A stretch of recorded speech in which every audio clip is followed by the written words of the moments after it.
Welcome back, ladies and gentlemen. It is Thursday, which means I have wide receivers, tight ends, and defenses for you today. In this video, though, I am going over the top 32 options at the wide receiver position. Gonna try to get you all the information that you are gonna need to make the best decisions possible. Fantasy playoffs have started for most of us, so every roster decision we make can cost us our season.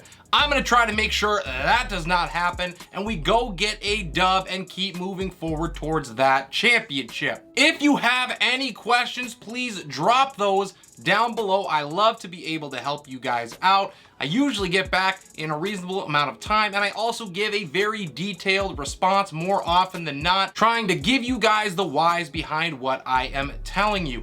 If you are new to the channel, welcome. Thank you for joining us. Please consider dropping a like on the video to keep us moving forward and growing. That helps out a ton. And if you have not done it yet, subscribe to the channel. That keeps us moving towards our goal of 1,000. With that all done and out of the way, let's hop into Week 15's wide receiver rankings.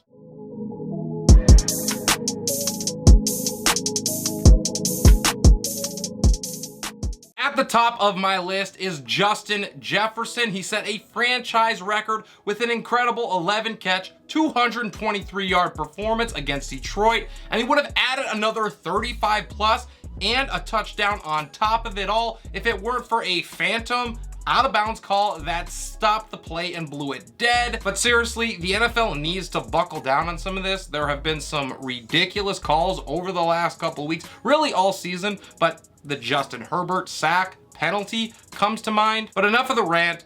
Back to Jefferson, who has 3 top 3 finishes in his last 5 games. He should continue to ball out in this one, even in a bottom 2 matchup against the Colts. Jamar Chase is up next at 2. He's going to be thrust into a massive target share if T. Higgins is not able to go this week. And even if he does, Chase is going to find a way to put up big numbers. In his last 4 games, he's racked up 479 yards and 5 touchdowns. He probably is not going to carry you quite as hard as he did last year in the playoffs, but he could get close. Davante Adams is my next man up at 3. He had a quiet week against the Rams, but all that means is that if you were able to survive it, Adams is here to make up for it against the Patriots. This matchup may be brutal, but Davante has dominated in those type of situations all year long, so do not get cute. I will be shocked if he doesn't surpass 100 yards against New England. Stefon Diggs is up next at 4. He could not overcome a difficult matchup last week as Josh Allen struggled pushing the ball downfield. Miami has not been much kinder over their last 3. They're surrendering just 8.2 yards per completion. That is second best in the NFL. Diggsy has also gone 4 straight games now without a 100-yard performance. He had just 5 targets last week. But what I think that means is that Allen is going to make a concerted effort to feed him the ball, and if that happens, the numbers will follow. Rounding out my top 5, I have AJ Brown. He has scored in 3 straight games, and he posted back-to-back wide receiver 1 finishes for the first time since weeks 8 and 9. He picked the absolutely perfect time to get hot for owners that is going to continue against this putrid Bears secondary. Chicago has allowed nearly 2 scores and 11.7 yards per completion in their last 3 games. Both of those numbers are bottom 10 in the NFL.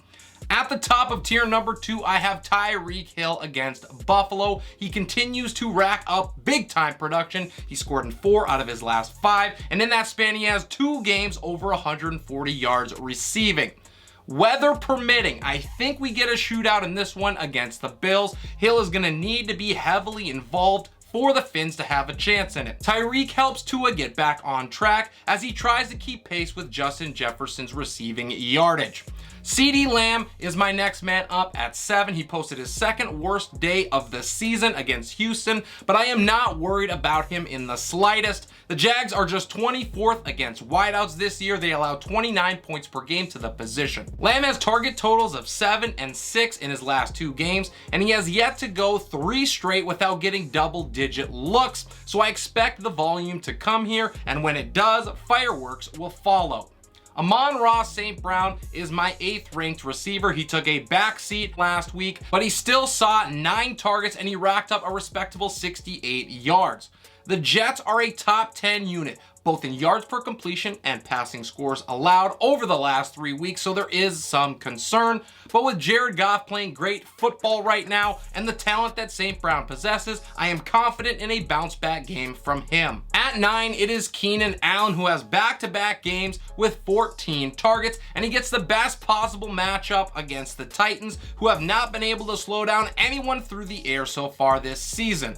All of that volume in this matchup means an incredibly high floor with big upside that Allen does not usually pull. He's one of the best overall plays this week because of it. Garrett Wilson is in at number 10. He is the beginning of tier 3 for me. Welcome to the top 10, my friend. He will not stay here if Mike White is unable to go, but Wilson has earned some respect with his play over the last 3 weeks.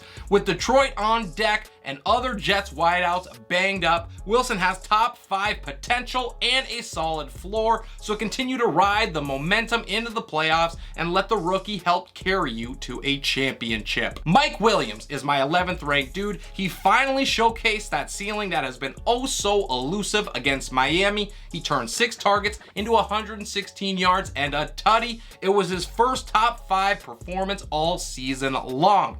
You know that I love this matchup, and Williams' big play potential should once again show itself once or twice in this game. Consider last week a taste of what is possible against Tennessee. At 12 and 13, back-to-back, I have the Seahawk duo. It's DK Metcalf and Tyler Lockett in tough matchups with San Francisco. I think each of these guys are locked into lineups. Even in this brutal matchup, San Francisco has allowed the 2nd fewest passing scores on the year and the 7th fewest yards per completion, so we know the risk is great. But Metcalf and Lockett have found ways to produce all season, so now is not the time to leave them on your bench. Seattle is also really banged up in the backfield, so I doubt they find any success there. So they are going to have to air it out much more than they want to, and that means plenty of looks for both of these stud wideouts. DeAndre Hopkins headlines tier number 4. He miraculously racked up 80 yards last week after Kyler Murray went down, and while it is a clear and massive downgrade to Colt McCoy, Nuke averaged over 14 points a game in weeks 11 and 12 when Colt was starting. His ceiling has definitely shrunk and the floor is not going to be as high as we want it to be, but he is a matchup-proof talent no matter the opponent.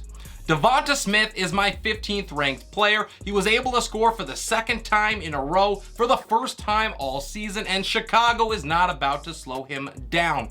Philly's offense has been on fire, so I'm looking to get my hands on as many Eagles as possible. Do not worry about his floor in this game. In the playoffs, you are shooting for upside when you can, and Smith has that in spades. My Sweet 16 is Amari Cooper. He has not been a fun roller coaster ride in 2 straight games, but I am going to keep the faith against a Ravens secondary that is allowing the 7th most points per game to wide receivers on the year. They give up nearly 30 points a game.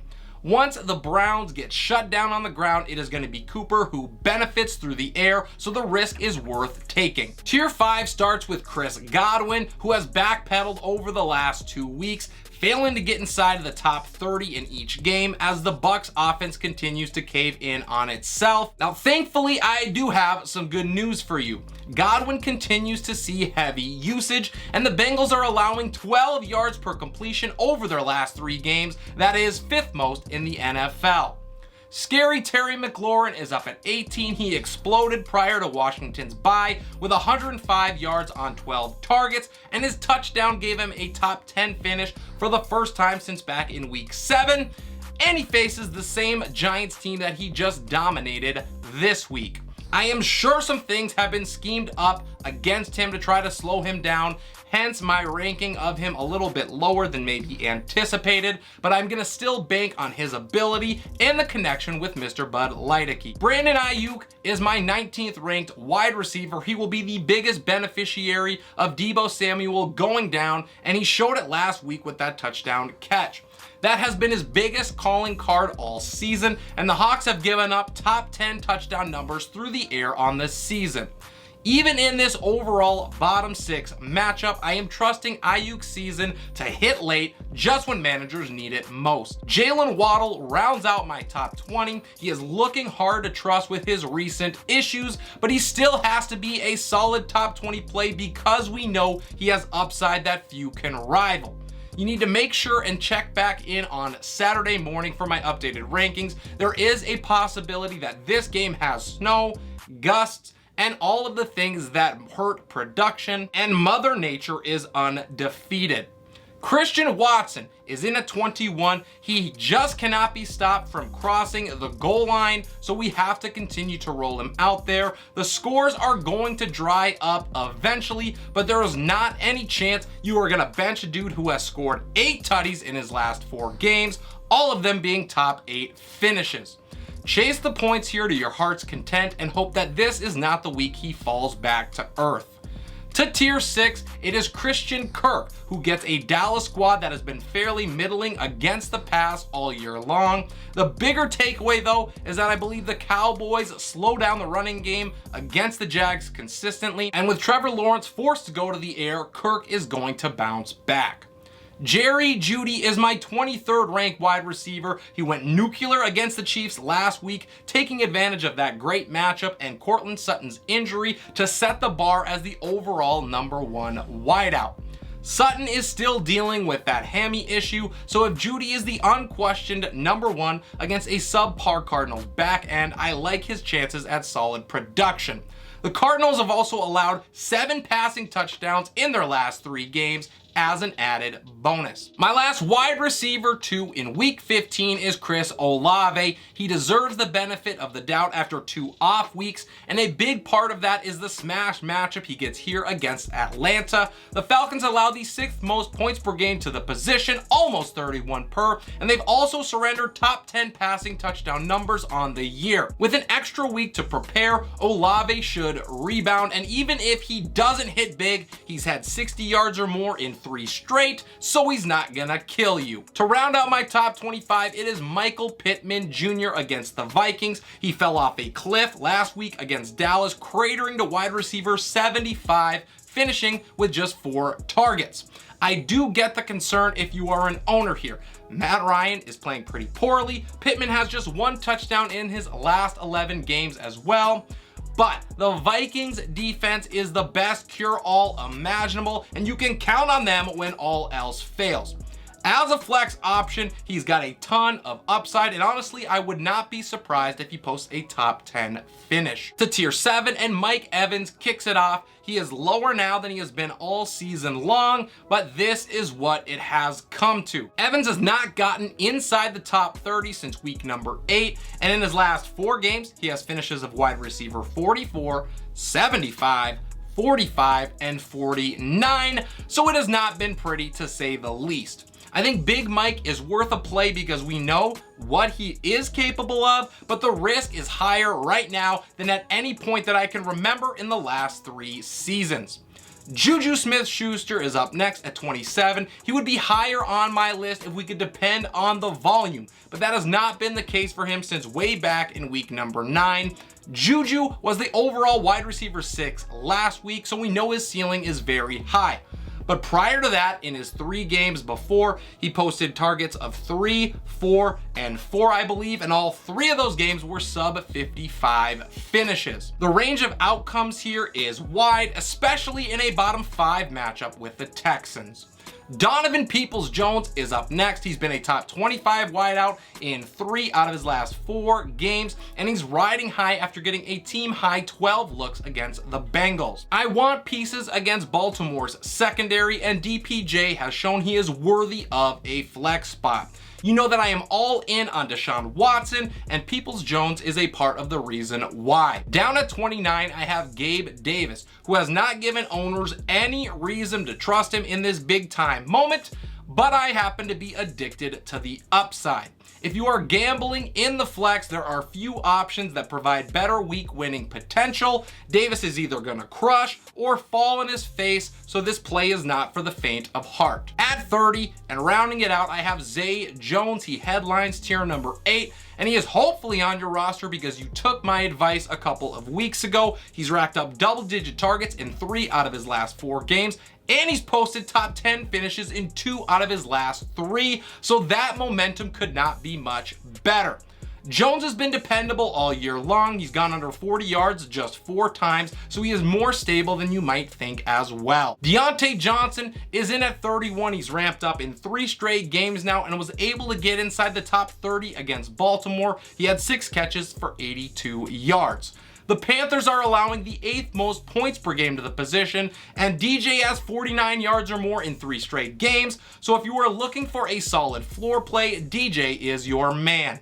Marquise Brown is the last wide receiver that I'm looking at in week 15. He gets Denver. He has not been able to turn the corner since returning from injury, but he has had 8 targets in back-to-back games. He showcased plenty of his talent early in the year for us to be able to trust him here. Brown is a bit of an unknown with the new quarterback situation, so you are banking on the overall ability of Hollywood in this offense if you are playing him. Couple of guys that just missed the cut include DJ Moore at home against Pittsburgh, George Pickens traveling to Carolina, Alan Lazard against the Rams, Drake London traveling to New Orleans, Adam Thielen against Indy, and T. Higgins, who we will have to find out about injury. Hopefully an update comes soon. And that'll do it for today's video. Hope you enjoyed the content, hope you learned something, and you can use this information to make better decisions and go get a dub. Make sure you drop a like on the video, that helps me out a ton,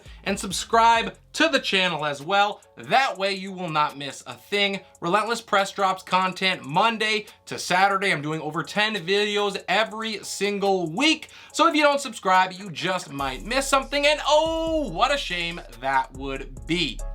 This is Relentless Press. I am your host, Abraham Opaz. Good luck this week, and I will see you next time.